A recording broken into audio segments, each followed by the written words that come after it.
5 to 11, ito ay hindi lamang po minsan kung nadala sa inyo. But this moment, this season, ito po yung napakaganda na pag-usapan po itong bagay na ito. Okay? Ang topic po actually dito sa Philippians, meron po kasi sa Philippians problema about yung pagmamataasan at pagkakaroon ng mga faction, especially in chapter 4. Kaya po binanggit po sa verse 3 and 4, tingnan po muna natin bago po yung 5. Ang sabi po sa verse 3, ito po yung background po niyan. Let nothing be done through strife, meron pong kaguluhan, or vain glory. Yung vain glory, yung pagmamataasan, ginuglorify mo yung sarili mo, pero vain naman. Wala namang kwenta yon. But in lowliness of mind, yan, let each esteem other better than themselves. Pagpapahalaga sa isa't isa, hindi pahalagahan mo ako. Okay? Kundi pagpapahalagahan natin ng isa't isa. So, yun po yung nagiging problema sa church minsan. Dapat, pahalagahan niyo ako. Pag hindi niyo ako napahalagahan, may problema tayo.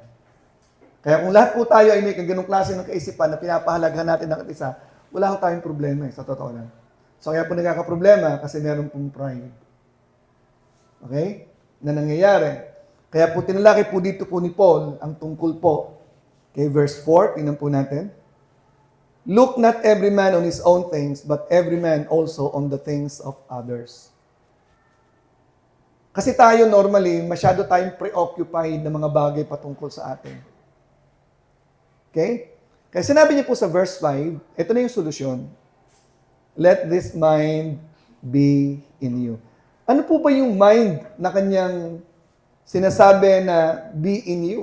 This is the kind of mind that we should have. This is the kind of mind that we should adopt. Okay? This is the solution to our problems in the church. Yan ang ibig niyan sabihin. Let this mind be in you. Ano po ba yung mind be in you? Ang sabi po dito, let this mind be in you, which was also in Christ Jesus. Okay? Well, actually, the topic that we have for today is in verse 6, 7. Okay? 8. And being found in fashion as a man, he humbled himself. So, ang pinaka-theme po ng message natin na siya pong tinuturo po ng Kapaskuhan is about the humble mind of Christ. The humility of the Lord Jesus Christ. Kaya nga po binasa natin kanina, okay? He owns the world, but He was born, okay, in a way, okay, that is very, very contrast to what He is, the God of the universe, and was born, okay, in such a way, the poorest of the poorest is born in a manger. Hindi man lang sa health center no? Hindi man lang sa laying insana no? Di ba? So, yun po yun siya. So, kaya po, ang isa po pinakaleson ng Kapaskuhan, okay, is not to celebrate our promotions, is not to celebrate our victories, is not to celebrate ang dami kong gifts na tinanggap, okay, is to celebrate Jesus. So, yun po yung Kapaskuhan, the celebration of the Lord Jesus Christ. It's not our celebration. For ourselves, it's the celebration of Jesus in our midst. Okay? Ano pong theme natin? The humility or the humble mind of the Lord. Ang sabi po dito, number 1, the persuasions, the first point. Apostle Paul is in a persuasion mood. He is persuading, okay? Pinipersuade niya yung tao na let this mind be in you, which was also in Christ Jesus. Okay, mga kapatid, ganito po yun. Ang Christianity po, binabanggit ko sa inyo, ang meaning ng Christianity, the definition of Christianity is ang buhay ni Jesus. Okay? Ang buhay ni Jesus sa pamamagitan ng mga mananampalataya. Pag walang makitang buhay ni Jesus sa mga mananampalataya, walang Christianity. It is a Christian organization, yes. But Christianity and Christian religion is where Christ is alive and living through the people. They're having the mind of Christ in them. Humility is one of the life demonstrated by the Lord Jesus Christ na dapat lahat ng mananampalataya ay namumuhay ng katulad ng buhay na ito sapagkat ito ang sinasabi sa atin ng Apostol Pablo, let this mind be in your mind. The humility and the humble mind of the Lord Jesus Christ. Yan po dapat meron po ang bawat mananampalataya. Kung walang humility, no Christianity. Because this is the mind of Christ. Humility. Okay? So the persuasion, number 1, let this mind. Now, makikita po natin ang importance niyan later on. Why? The priority later on. Why? Why is it that we need to have the mind of Christ? The humble mind of Christ. Okay? So, na point number 2, because it is connected and tied up with the purpose. Hindi naman ang Panginoon nagpakita ng kapakumbabaan na naog dito sa lupa. We will not know humility if there was no Christ who came down from heaven.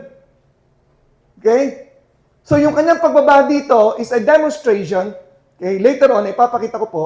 So, ngayon sa point na ito, ano po, tied up with the purpose. Bakit siya pumunta rito? It is with the purpose. Bakit siya nag-humble? May purpose.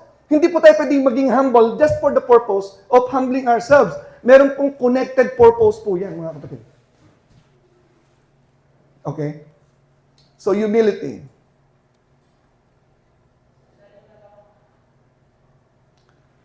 Ano po yung purpose ng humility? Bakit meron pong humility? Let this mind be in you which was also in Christ Jesus. Okay. Makita po natin sa verse 8 ulit. And being found in fashion as a man, he humbled himself and became obedient unto death, even the death of the cross. So pumunta siya rito, meron siyang target, the death of the cross.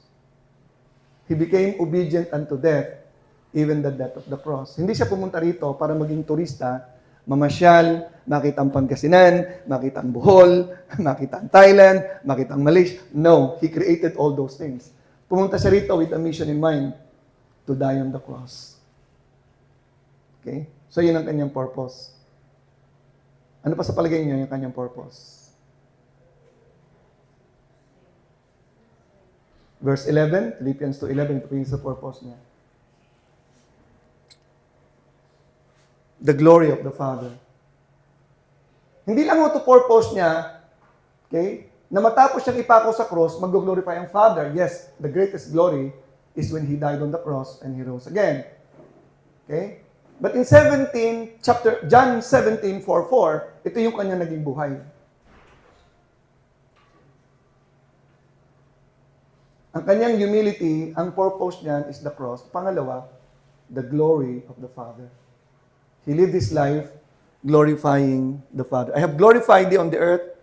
I have finished the work. The work is to introduce you to the world as the Father, as the Creator.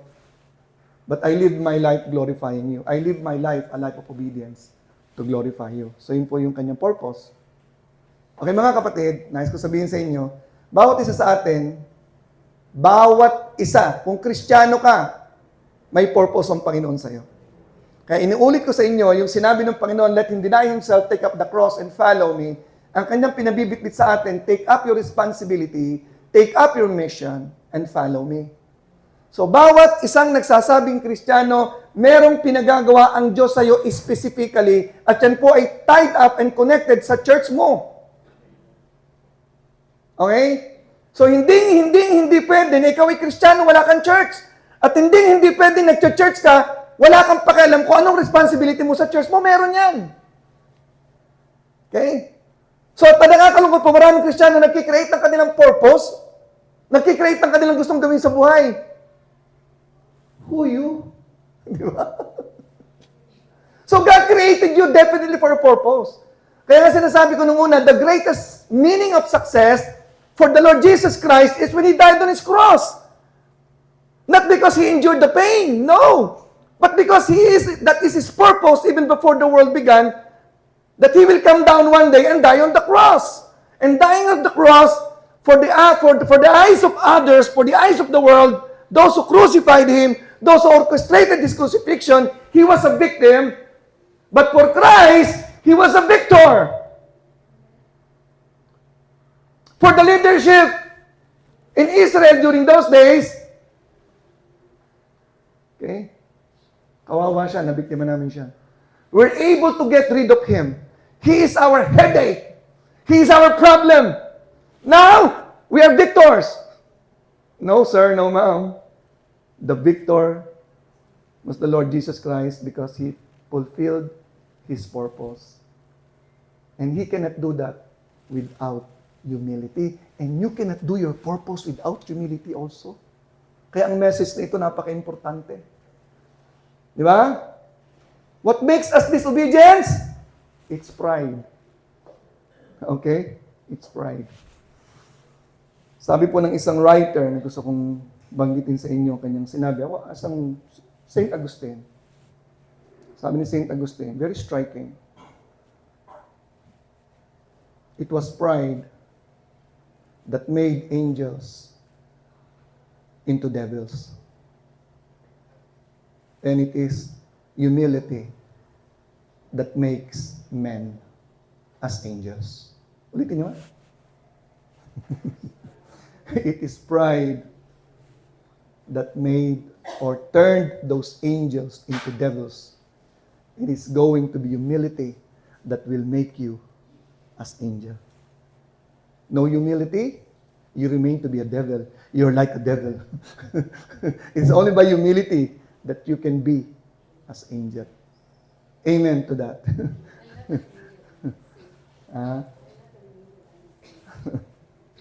Okay.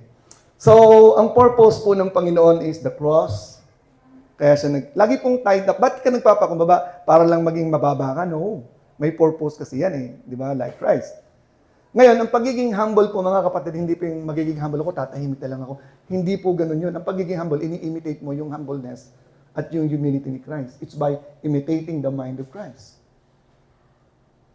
Humility is not weakness. Humility is not for others just to trample you under their feet. No. Humility is objective. The reason why I will humble myself, because I have a purpose to fulfill in my life. I will not rule my life with my emotions. I will not be ruled my life with what people say, with my neighbors say. I don't care.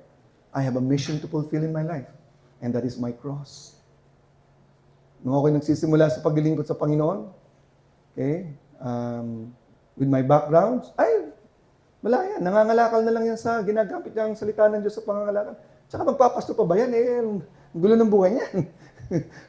No, my calling is final and fixed in the heavens. Okay? So I have to fulfill my calling and that's my purpose in life. Kayo, ano pong purpose niyo sa life? Alam niyo na po ba? Pag wala kayong, hindi niyo pa identified ang purpose niyo sa buhay, para po kayong kawayan. Kung saan ang hangin, doon na baling. Hello? Depende sa mood. Depende sa simoy ng hangin. Di ba? Walang stability ang paglilingkod sa Panginoon.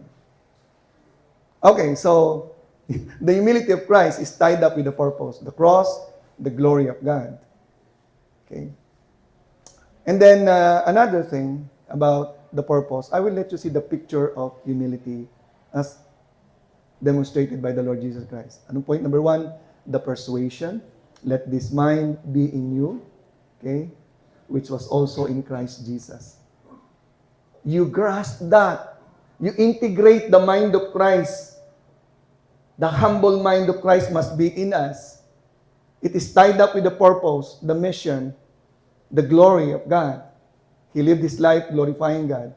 I have glorified thee on earth, sabi ni Paul. Sabi ni Jesus Christ.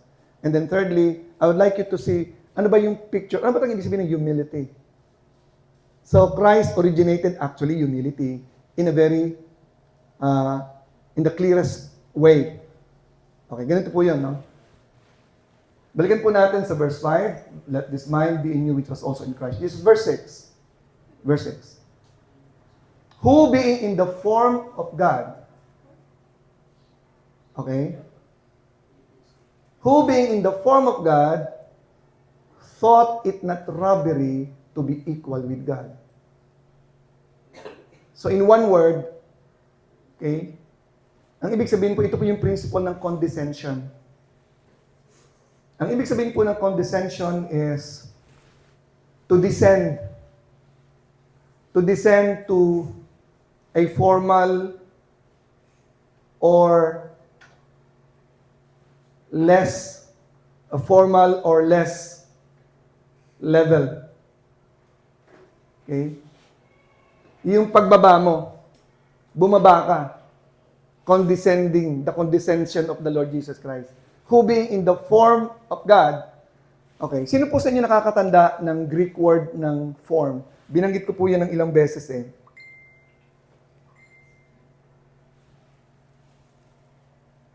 The word form, verse 6. Yung word na form in Greek word is morphe. This is not my first time to mention that. The word morphe, okay, hindi po ito yung katulad ng form na, uy, katulad, kawangis ito nito ah. Hindi ho yun po yung form. Or they have the same forms. The word morphe, okay, maintindihan po natin yung word na morphe kasi ang sabi po doon, thought it not robbery to be equal with God. Because the word morphe in the form of God, Jesus Christ, who was in His actuality, He was in His status, in the actual form of being God. Kaya sabi doon, thought it not robbery, hindi isang pagnanakaw, hindi isang covetousness na kanyang angkinin nakapantay ng Diyos kasi siya ay Diyos.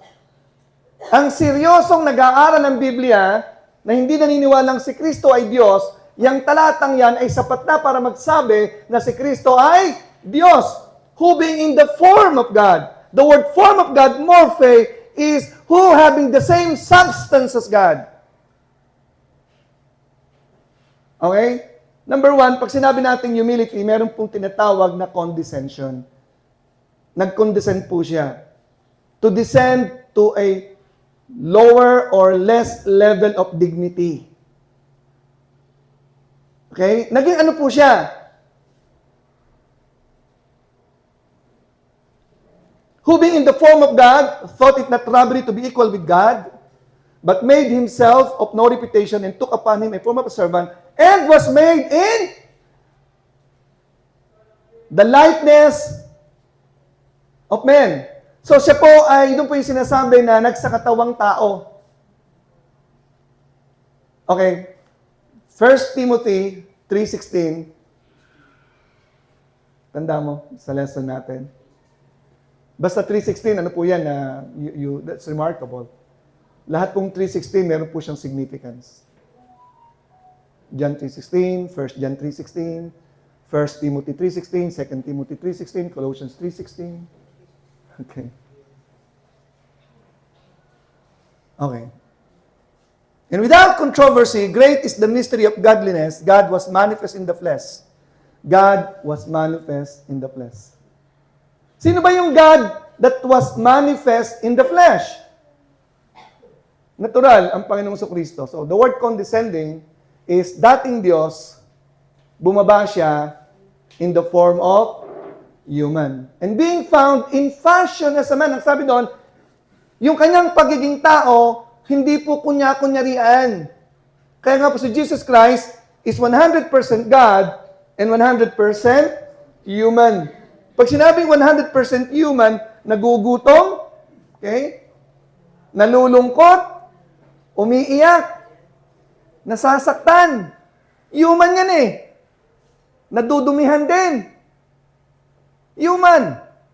Pinapawisan din. Totoong human, hindi siya robot. Hindi siya phantom. Okay? He was 100% man and 100% God. Isang Diyos na banal, kabangal-banalan, bumaba sa lupa, okay? Nag-anyong tao kasama ng mga makasalanan. That is condescension. Okay, mamaya mas maintindihan po natin yan. Okay? Yan po yung picture ng humility. Ngayon, para mas maintindihan po niyo yan, maliban po mamaya, ito po yung point niyan. Kabaliktaran po yan ng tao. Ang Diyos na kataas-taasan, nag-anyong tao. Hello? Ito na po yung punchline.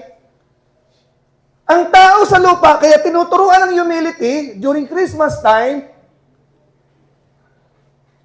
taong makasalanan, taong walang kabuluhan, nag-aanyong Diyos. Naiintindihan niyo po ba, mga kapatid?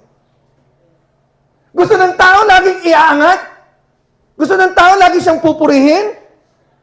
Gusto ng tao kahit siya'y pangit, maganda ang tingin ng tao? Kahit tamad siya, gusto niya tingnan siya ng taong masipag? Ganun po tayo. Kahit masama tayo, gusto natin marinig magandang bagay tungkol sa atin. Nagsimula po yan sa Garden of Eden. Pag kinain mo yan, magiging Diyos ka rin. So yung design na maging Diyos, nasa tao yan. Kaya ang hirap sumunod kasi gusto ng tao laging siyang masusunod. Hello? So condescending is by going down to a lesser level of dignity. Ngayon, hindi po natin pwedeng i-apply to sa atin 100%. Okay? Kasi hindi natin pwedeng gayan kasi si Kristo nasa taas, bumaba. Eh tayo nasa baba, saan tayo bababa? Come on, tell me, saan tayo bababa? Wala na tayong bababaan. Pag bumaba ka ng isang hakbang, impyerno na yun eh. Sorry ka na doon. Ang tao makasalanan, ang tao bulok, ang tao walang kwenta, sabi ng Biblia, anong ibababa mo? Humility for us is this. Ito po yung isang statement na akin pong na-research. Humility is an attitude of spiritual modesty that comes from understanding of our place in the larger order of things. It is knowing who you are and where your place is in the world. So, humility for us is just to be who we are. Do you know who we are? Do you know who you are? Ako si Marco Laguer. Tama ka doon. Alam niyo yung dapat yung kalagyan? Mga kapatid? Sa mundong ito? Galatians 6:3, ang dapat nating maintindihan. Itong pag naintindihan nyo, napakalas ng problem nyo. Ang hirap kayang magpaka-Diyos. Kasi lahat ng tao gusto maging Diyos eh. Eh di laban-labang kayo. Di ba? Pero pag naintindihan nyo itong verse na to, ano sabi dyan? For if a man think himself to be something when he is nothing, he deceiveth himself. The truth is, we are all nothing. Now, if you believe to be something, ano akala nila sa akin? Ba't ako ginaganyan? Di ba lang ako kilala? Who you? Sabi niya. Ayun na. Nothing. Pag naintindihan mo to, at ito nang malungkot mga kapatid, kahit anong gawin mong pag-angkin ng mga bagay-bagay, kahit lagi mong lagyan ng pangalan lahat ng binili mong bag na Louis Vuitton na peki naman, okay. Lagyan mo ng signature yung pintuan ng bahay mo, ng apelyido mo, lahat ng bagay ipangalan mo sa'yo, the fact and the truth remains that you are still nothing. So the problem in the world of humans is to try to own. Since inari mong iyan, kapag nawawala, nasasaktan ka, umiiyak ka pati tao. Okay lang po yung iyakan mo yung taong nawala. Pero hindi yung madudurog ka na hindi ka makamove on. Kasi wala ka namang iyo. Kaya kasi masakit pag nawawalan ka, kasi inangkin mo karapatan mo yun, iyo yun eh. Wala kang karapatan doon. God can take anything, anytime from your life. Hello? So, ang problema sa tao, nothing, nagpapaka-something. Di ba? The culprit in your heart is the sense of ownership. You have to shift it out. Shift out na kayo from ownership to stewardship. I don't own anything in this life. Okay? So, condescension. Ang lesson po dito mga kapatid, hindi yung bumaba ka. Wala ka nang ibababa. Just know who you are. And that is humility for us. Okay? So, mamaya, may dadagdag pa ako dyan about that. Okay. Another picture of humility na binanggit po dito, but made himself, Philippians chapter 2, verse 7.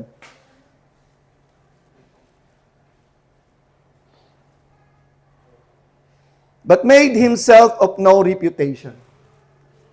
Dito po kinuha for your information, para po hindi nyo malimutan, mga theologians na nandito.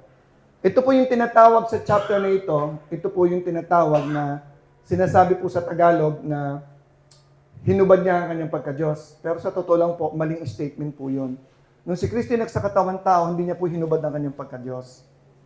Ang namisinter po yung word na no reputation. The word no reputation means self-emptying. Yun po yung word na kino sa Greek.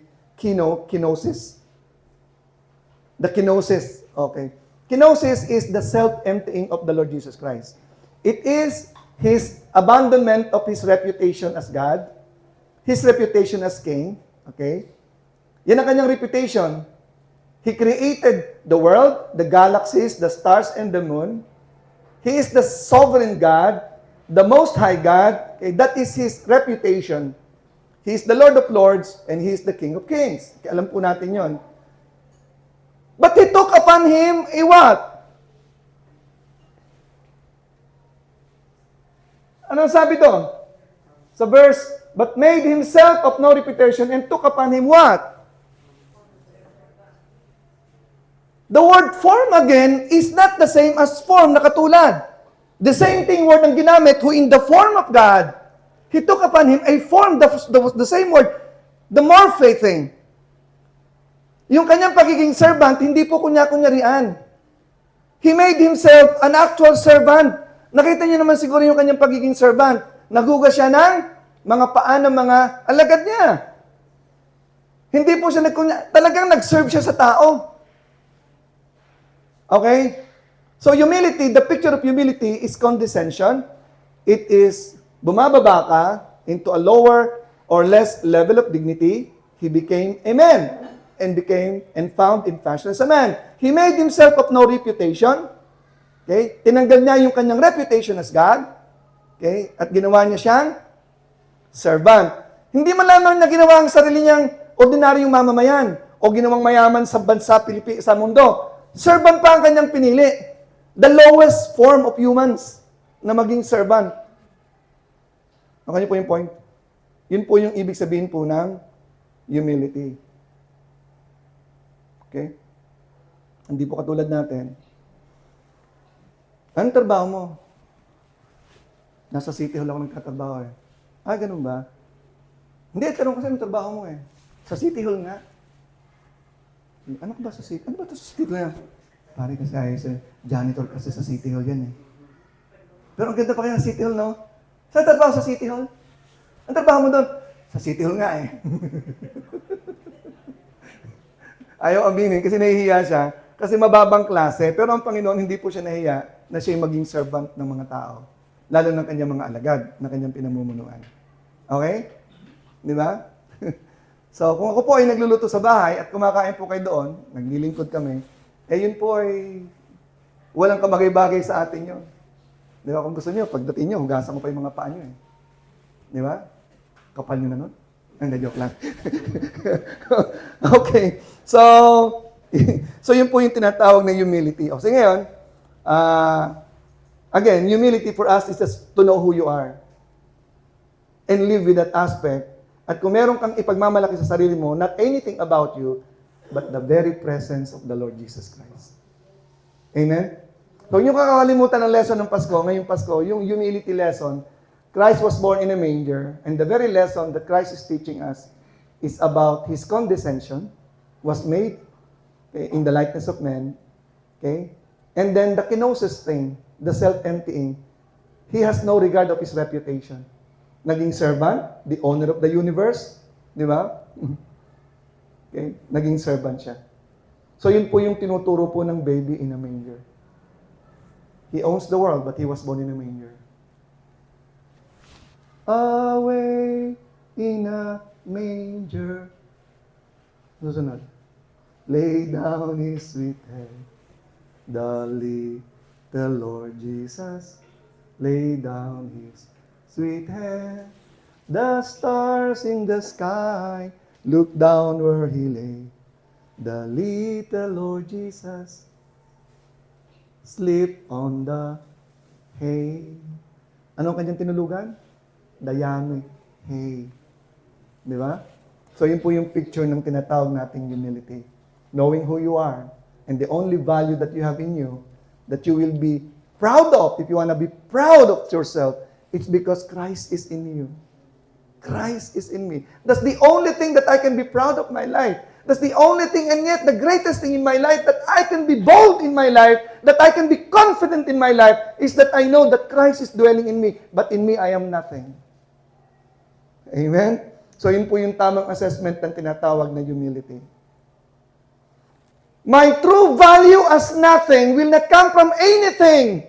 It will come from the presence and the value that Christ is giving me alone. Not from my wife, not from my children, not from anybody of you, not from the world where I belong, but my value comes from the value that Jesus is giving me. He is dwelling in me. He chose to live in me. The creator of the world, the created the galaxies, the stars and the moon, the planets and everything, and that Jesus is in me. I rest my case. I rest my case. Eh mga kapatid, ulitin ko sa inyo, pag naintindihan nyo ang value nyo, na merong Jesus na tumahan sa'yo, hindi ka kailanman mag-iisip na apikang tao kasi walang pwedeng umapi sa'yo, walang pwedeng mag-devaluate ng value mo because the presence of Christ is permanent and the value will not be devaluated by anything else. Wow! Kaya tayo na-insecure kasi hindi natin kilala kung sino tayo. Hindi natin naiintindihan yung value natin. Okay? Aura is explaining a lot of things about the galaxies, ano nga yung Marones? Ano yung star na pinakamalaki?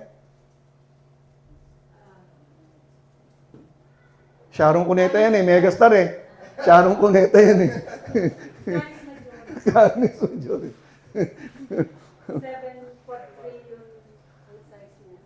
7 quadrillion. Okay. Okay. Yung superstar, alam niyo kung sino yan? Yung star for all season. Ikaw talaga lang. Okay. So, grabe, itong Panginoon na nasa Kanya ang majesty, ang power, ang greatness. In Him is the kingdom, and everything in the kingdom is thine. Both riches and honor come of thee, and He reigns over all. Wow! Nasa atin siya, nakatahan, nasa ating kalagitnaan siya. Tapos, ang liit ng tingin mo sa'yo. Sabi ito sa isang statement, humility is not by thinking yourself less. Okay? It is by thinking about yourself less. Magkaiba meaning noon. Ang humility ay hindi yung maliit ang tingin mo sa'yo. Okay? Sa Tagalog, iba kasing statement Kundi ang humility, okay, hindi mo iniisip na maliit ang tingin mo sa sarili mo.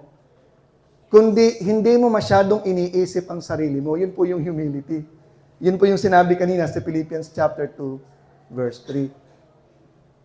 Okay? Maliwanag po ba yan? That is humility.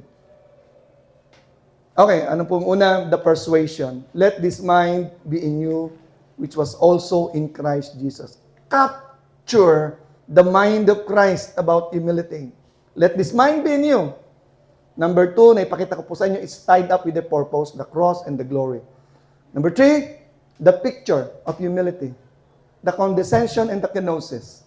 Okay? And before I proceed to point number 3, okay, point number 3, iiwanan ko po yung picture ng humility. Okay? In Hebrews 11, verse 24 to 26. Ito po yung picture ng humility sa point na to. Then later on po, makita po natin ang portrayal ng humility. Well, actually, this verse is inclusive sa aking topic Hebrews chapter 11, verse 24 to 26. It's about Moses. Okay. By faith, Moses, when he was come to years, refused to be called the son of Pharaoh's daughter. So si Moses po ay successor, legitimate successor sa throne ng Egypt. The most powerful, the most prosperous, powerful kingdom during those days when Moses was about to be the king, the Pharaoh of Egypt. Tinanggihan niya po yun. Di ba? He refused to be called the son of Pharaoh's daughter. He was known to be the son of Pharaoh's daughter, but he refused, okay, to be the successor. Verse 24, anong kanyang ginawa? Hindi po siya naging ordinary citizen lang ng Egypt, hindi po. Hindi po siya naging milyonaryo na lang ng Egypt, pero ang sabi po dito, by faith, verse 25, choosing rather to suffer affliction from that prestigious position, from the perks of the king and the kingdom, pinili niya mag-suffer ng affliction with the people of God. This is what? Kenosis. The self-emptying of Moses, than to enjoy the pleasure of sin for a season. Verse 26, esteeming the reproach of Christ greater riches than the treasures in Egypt, for he had respect unto the recompense of the reward. Mas pinili niya ang mga reproaches, ang mga paghama kay Kristo na tunay na kayamanan kaysa kayamanan ng Egypt literal. That is humility. No wonder why, in Numbers chapter 12 verse 3, we can find it here. Okay? Numbers chapter 12 verse 3, dahil sa ginawa ni Moses na ito, nakita nyo the act of humility. Kasi magtatanong kayo, bakit si Moses ay sinabi dito na, now the man, Moses was very meek above all the men which were upon the face of the earth. Bakit? Iniwan niya ang literal na napakasarap na buhay sa palasyo. Okay? Bakit? Para ba mabuhay siya sa isang mas magandang buhay? No, ma'am, no, sir. Pinili niya ang siya maghirap at magdusa with the people of Christ. And that's humility. For others, ikaw talaga, Moses, napakagrabe ka. Nasa palasyo ka na. Bumaba ka pa. So, ang hina talaga. Di ba? Pero meron siyang malinaw na pagkaunawa ng tunay na kayamanan na yung kapakumbabaan. Amen? Mga kapatid, humility is the topic for today, the very message of Christmas. And it is very urgent that every believer of the Lord Jesus Christ should have the mind of Christ. Now, let's move on to the fourth point, the portrayal of humility. Okay? Verse 8. Verse 8. Philippians chapter 2, verse 8. I'm sorry, anak. Hindi Numbers. Philippians 2:8.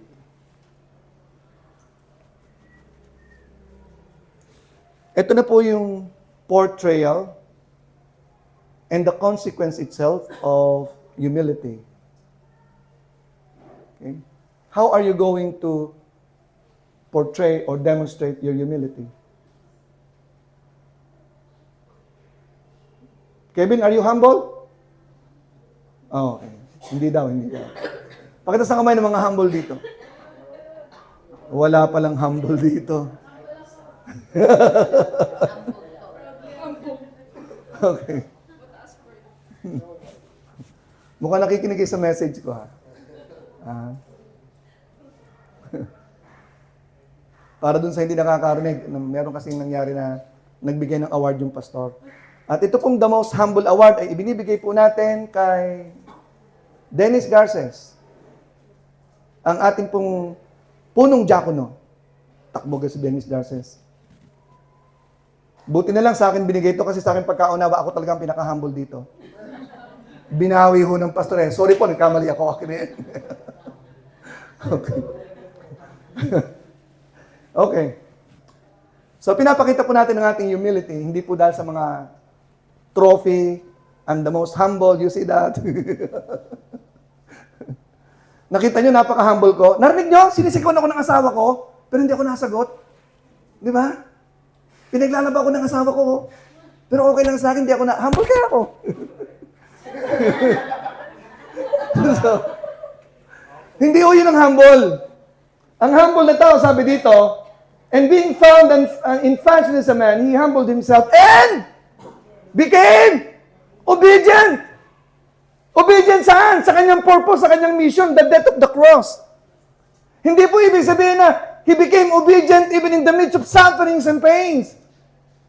He became obedient up to the point of fulfilling the purpose. Because humility is tied up with a purpose. Amen? So pag-aasawa, ano pong purpose ng pag-aasawa? Bakit ang babae dapat mag-humble sa asawa niya? May purpose kayo eh. Till death do us part, to glorify God in your marriage. Hello? At ang mga lalaki, hindi po yan bossing sa pamilya. Kasi sabi po sa Ephesians chapter 5 verse 21, submitting yourselves one to another in the fear of love. Ang husband magsasubmit din sa kanyang role and responsibilities. Verse 25, husbands, love your wives, even as Christ loved the church. There is what we call mutual submission. I will submit to my vow. I will submit to my God. So to keep up the marriage, to rule the family, to pastor the family. And it takes a lot of humility para mag-stick ka sa marriage mo. Wala ditong marriage na puro sweet, puro maganda ang nangyayari sa buhay. Lagi may temptation na maghihiwalay, magbibitbit ng maleta paalis. I'm sorry, magbibitbit ng bag, puro maleta ang binabanggit ko. Ba't ba maleta ang binabanggit ko? Bag naman. Bag naman. Cabinet. Di ba? So, obedient ka doon sa pinasok mong buhay. Kasi may purpose lagi yan eh. Okay, mga kapatid. The demonstration and the portrayal of humility is when there is obedience. Humility and obedience are inseparable. The reason na hindi nag-o-obey sa Lord, sa rule, sa government, sa relationship sa husband and wife, because there is pride. Huwag niyong kalilimutan, pride turns angels into devils. Humility makes men into angels. Okay. Pag ang mag-asawa, they are both observer and practitioner of humility. Nakasakit ka, sorry ka agad. Hello? Bakit ba ang sorry napakahirap? Salat na salat ang mga tao sa sorry. Kung pwede pong magbenta ng sorry, yayaman po kayo. Ang daming taong wala po niyan eh. Ang hirap ilabas kasi napakadalang. rare yan. Di ba? So, mga kapatid, again, the portrayal of humility is when there is obedience. Not only obedience, okay? But obedience unto death. Hanggang kamatayan. Hindi lamang hanggang mamatay, kundi the kind of death of the cross, kahit anong hirap ang pinagdadaanan, I will die obeying God. That is the Lord Jesus Christ. Okay. So tingnan po natin dito ang urgency ng pag-fulfill ng calling natin. In Luke chapter 9 verse 57, we will run down this.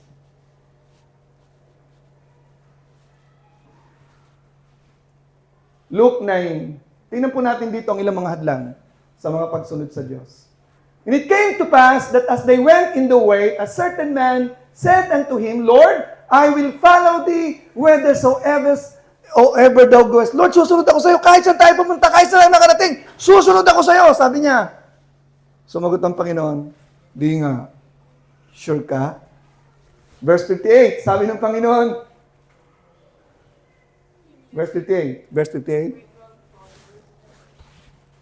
Sumagot ang Panginoon sa verse 58, and Jesus said unto him, foxes have holes. Ibig sabihin may tirahan ng mga fox. And birds of the air have nests. Pero ako, alam mo ba, hindi ko alam kung saan ako tutulog pagdating ng gabi. Anong sabi po nung mama? Ganun ba? Hindi bali na lang. Kaya hindi na po siya narinig. Kasi ang pagsunod po sa Panginoon, mayroong mga tao na sumusunod sa Panginoon. Okay? Sumusunod lang according to convenience. Na hindi ako makakarating sa church kasi may humiram ng sasakyan ko eh. Hindi ko pwede mag-commute. Alam niyo po, meron po akong natatandaan nung ako'y nasa Batangas. Meron po doong umaalis ng alas 5 na madaling araw galing bundok, naglalakad tatawid ng ilog para maka-attend ng alas 10 na simba every Sunday. Ang kanyang mga inaalay sa church kasi wala namang income doon, mga saging, kamote, bitbit niya po yun sa pastor. Every Sunday po yun. Maliban na lang nung hindi niya na kaya maglakad, tumigil na sila. Di ba? So ano pong uri ng paglilingkod kayo meron? Hindi ako sisimba doon kasi hindi malabig ang aircon doon eh. Doon sa Victory, ang ganda doon. Dami pang artista kaya doon. Tsaka ang Sunday school doon, may sariling room. Maganda. Di ba? Tsaka ang galing ng music nila. Di ba? Tsaka, yung preaching, ang ikli lang. Tapos agad. Tapos malapit pa sa mall. Convenient, di ba? Doon tayo mag-church. Sa Sunday, doon tayo, mas komportable doon. Iba po yung practical ka kaysa comfort-oriented. Di ba? Iba po yung practicality eh. Okay? So ito pong taong ito, naghahanap ng comfort sa paglilingkod. Hindi ho yan ang resulta ng humility. Pride ho ang pinag-uusapan dyan. So another thing, tuloy po natin sa verse 59. And he said unto another, okay, you wanna follow me? Yes, Lord, I will follow you, pero sandali muna. Namatay ang aking tatay, ipapalibing muna namin. Ano sabi ng Panginoon sa verse 60? Jesus said unto him, let the dead bury their dead. Masama ba yung, Lord, susunod ako sa iyo, pero ililibing muna namin yung patay namin? Normally, hindi ho masama yun, pero ang pinupoint out po dito, the urgency of serving God, the priority of serving Him. Ang isa pong idea dito, sabi niya, trabaho ng mga patay, pabayan mo sa mga patayan. Let the dead bury their dead. O kaya naman, kalimutan yung mga sentimiento mo sa buhay, kasi it's something to do with sentiments. Di ba? Sometimes we cannot serve God because of our sentiments. Di ba? Mga kalungkutang pinagdaanan natin sa buhay. Lalo na, ay, na-open ako sa church na yun, hindi na ako atin. Di ba? Ay, meron akong ayaw dyan yung pagmumukha eh. Ayaw ko dyan. Di ba? Ang dami natin kalungkutan minsan sa mundo eh. Di ba? And sometimes those things, we cannot move on, we cannot serve God. Okay? Another thing, tingnan po natin. Verse 61, pangatlo. And another also said, Lord, I will follow thee, but let me first go bid them farewell, which are at home at my house. So sometimes, mga mahal sa buhay, meron pong binabible study kami, na ang kanya pong question ay, paano ko sasabihin sa anak ko, sa mga kamag-anak ko na born again ako? Hindi niya kaya i-identify. Family, sometimes they hinder you in serving the Lord. Di ba? So, obedience is obedience unto death. Amen? So, tingnan po natin, ang sabi po sa Luke chapter 14, verse 26 and 33, tingnan po natin. Luke 14. So, ito po yung obedience na galing po sa humility. Okay? Humility means the abandonment of your throne. So, yan po yung purpose ng humility. Ang Kristiyano po, ito po yung gusto ko sabihin sa inyo, tayo po laging nakaupo sa mga trono ng buhay natin. Ang ibig sabihin po ng humility, abandon the throne, step down from your throne, and be my servant. Just like me, I became a servant. I left heaven, I left my throne, and I became a servant. And I became obedient unto my death. That is humility. Ang problema sa atin, we have no throne, but we created our own kingdom and made ourselves seated on the throne of life. Kaya ikaw ang nandidikta sa buhay mo. You serve God according to convenience. You serve God according to what you just like. We cannot fully submit to God, to obey Him, even unto death, even the death of the cross. Okay? 14:26. Luke 14:26 na. If any man come to me and hate not his father and mother and wife, it's about family, and children and brethren and sisters, in his own life, he cannot be my disciple, he cannot obey me. Okay? Because giving up loved ones is a token of humility. I will serve God. Kahit ayaw ng mga magulang ko, ayaw ng kamag-anak ko, kahit maiba ko sa kanila, kahit kutsain nila ako pag mayroong reunion, kahit kutsain nila ako kahit may Christmas party, ako lang naiiba, okay lang sa akin. Magpapatuloy ako sa Panginoon ko. Amen? That happened with Marisa. Okay. Verse 33. So likewise, whoever be of you that forsaketh not all he hath, he cannot be my disciple. Kaya ang kanya pong requirement, Matthew 16:24, finally, before I proceed to my topic, last point. If any man would come after me, let him step down from his throne and proceed with taking up his mission and then follow me. Yan po yung agenda ng Panginoon eh. Abandon the throne. Okay? It is pride that makes you disobey God. It is humility that makes you obey Him even unto death. Ulitin ko mga kapatid, may have your eyes on me. The reason na hindi natin kayang sundin ang Panginoon to the fullest because we are still on the throne of life. But the moment we step down from the throne of our lives, that's the time that we can become obedient even unto death. Amen? Okay. The price of humility. The price of humility. Verse 9. Verse 9. I'm sorry. Philippians chapter 2, verse 9. We are the price. Ano po bang meron sa humility, mga kapatid? Okay, para po akong nagbebenta, bili na kayo ng humility. Ano pang meron dyan? Ito na po yung price niyan. Kapag kayo po ay nag-humble ng sarili niyo, sabi ng Panginoon, katulad po na nangyari kay Jesus Christ. Okay? Ano po nangyari kay Jesus Christ? Wherefore, He became obedient unto death, wherefore God also hath highly exalted Him. Okay? What made Him exalted? His humility, portrayed in His obedience, in the fulfillment of His mission. And after that, God exalted Him, gave Him the highest privilege. Okay? The name which is above every name, the highest prestige, the highest name above every name. Kaya ang hirap po kayo magkakaanak na papangalanan yung Jesus ang inyong pangalan. Tapos lalaking matigas ang ulo. Hindi mo pwedeng murahin. Jesus eh. Di ba? Buti na lang, Victor. Pwedeng pagalitan. Ikaw talaga, Jesus. Naku, ang hirap nun, no? Di ba? The name above every name po yung Jesus eh. Huwag kayong basta magpapangalan ng Jesus sa anak niyo. Hindi? At kadalasan po yun, kapag pinangalanan yung Jesus ang anak niyo, ipapako po sa krus din yun pagdating ng araw. Di ba? The highest name, the prestigious name. And then, verse 10, the highest honor, that at the name of Jesus, every knee should bow of things in heaven, and things on earth, and things under the earth. So, the highest honor, He was exalted. Mga kapatid, may I have your eyes on me now? Patapos na po ako eh. The very problem why God cannot exalt us, the very problem why God cannot exalt you and me, because we have not yet abandoned the throne. Tayo pa rin kasi, yung pride pa rin natin na nandyan. Ang pagpapala ng Diyos kasi, ito yung langit.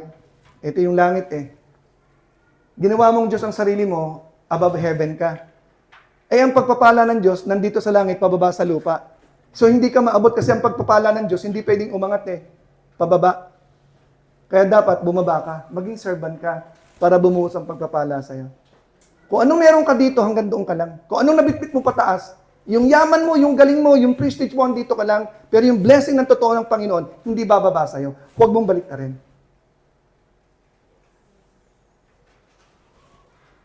Again, the reason why God cannot exalt us, because of pride. Matthew 21:13. Finally.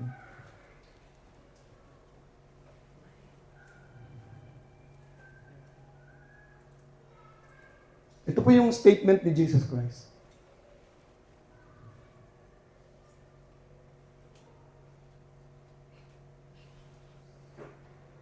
Matthew 23:12. I'm sorry.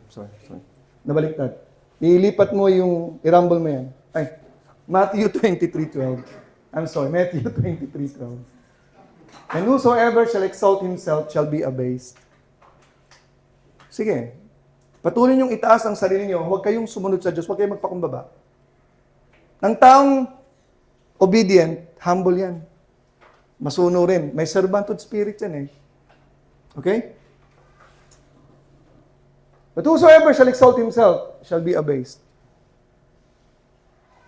Okay? And he that shall humble himself shall be exalted. Pag kayo po ay nagkaroon dito ng disciplinary action, tandaan niyo po yan. At hindi kayo nag-humble, you don't deserve to be servant. Pag kayo ay kinulang attention at merong in-implement na disciplinary action sa inyo, at lalo kayo nagmatigas, hindi kayo nag-humble, you don't deserve to be servant. You are exalting yourself and you will not be blessed. Okay? Ang taong may humility ay madaling mag-submit, madaling mag-sorry yan, madaling magpakorek yan. Pero kapag nakapagmatigasan kayo, lalayo kayo ng lalayo, palayo kayo ng palayo, pabagsak ng pabagsak ang buhay nyo. Tandaan nyo po yan. Okay? Huwag po kayong gumawa ng ibang patakaran sa Biblia. Don't try to be smarter than God. Sinasabi ng Biblia, ang nagtataas, binabagsak.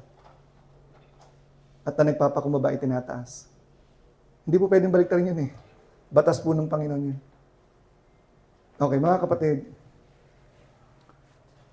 Finally,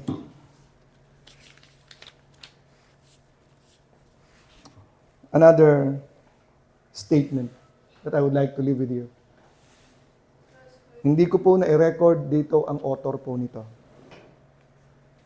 Pride makes us artificial. Humility makes us real. Ang taong totoo po, sila po lamang po yung totoong humble.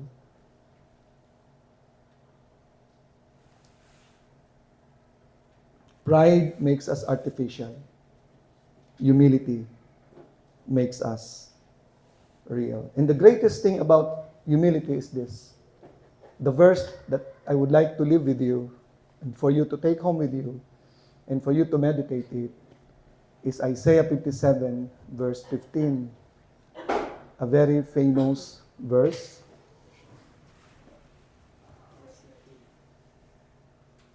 Isaiah 57:15. Tayo pong lahat ay tumayo. For thus saith the high and lofty one. Ang nagsabi po nito is the high and lofty one, capital letter O. The Lord, okay, the King of Kings, the one who created the universe, who inhabits eternity. Sabi niya, naandun siya sa eternity, whose name is holy. Okay? I dwell in the high and holy place, and that is heaven. Okay? Not only I live in high and lofty place, my dwelling place is also that person who has a contrite and humble spirit, to revive the spirit of the humble, to lift them up, and to revive the heart of the contrite ones. The greatest thing in life is to become humble, because for our humility, God dwells and manifests in us, and that is the true meaning of power, the true meaning of prosperity, the true meaning of pleasure, is when God is dwelling in you. I don't care if I don't have this and I don't have that. As long as I have God dwells in my life, I'm okay. Amen? Father, thank you, Lord God, for the very message of Christmas. Lord, is very clear. What a great truth, Lord, we have in your word. That the one who inhabits eternity, who dwells in high and lofty place, one day came down and became human and became servant. Lord, and that is the kind of life that we should imitate and have in our minds. The mind of the Lord Jesus Christ, because He humbled Himself and became obedient unto death. Father, thank you, Lord God. We cannot create humility out of our humanness, out of our own smartness, Lord. It is the fruit of the Spirit. It is, oh God, the working of God in our lives that we will become humble, Lord. Because by nature, we are seated on our throne. And the reason why you have commanded us to deny ourselves and to step down from the throne of our lives so that we may become your servants, and that you will dwell with us and dwell in us and lift us up and bless us, Lord, beyond our imagination. Lord, it is your will to bless us. Not just your will to bless us, but it is even your pleasure to bless your people. Because the lifting up of your people, the blessing of your people, Lord, the exaltation of your people is the same as exaltation of your name. And you are, Lord, displeased that you cannot exalt us because of pride. At nawa, Panginoon, sa hapong ito, maging mababa po ang aming mga kalooban. Maging mapagpatawad kami sa mga nagkakasala sa amin. Maging mababa kami sa mga taong dapat naming pagpapasakupan, Panginoon. Dapat kaming marunong umamin sa aming mga pagkukulang at kasalanan namin sa buhay. Dahil wala po naman talaga kaming kwentang tao kung tutusin. Pinahalagahan niyo po lamang kami, Panginoon. Maraming salamat po, Lord, that in humility there is meaning. In humility there is truthfulness, because as what one Lord of the quotation says, that pride makes us artificial and humility makes us real. It is by humility that we can have you always abiding with us and in us, O God. May you would find life of grace and everyone in the life of grace, Lord, equipped with the mind of Christ, the humble mind of the Lord Jesus Christ, that He became obedient unto death, even the death of the cross. So that we, Lord God, by your grace, we can become, Lord, you can exalt us all for your glory. Thank you, Lord. In Jesus' name.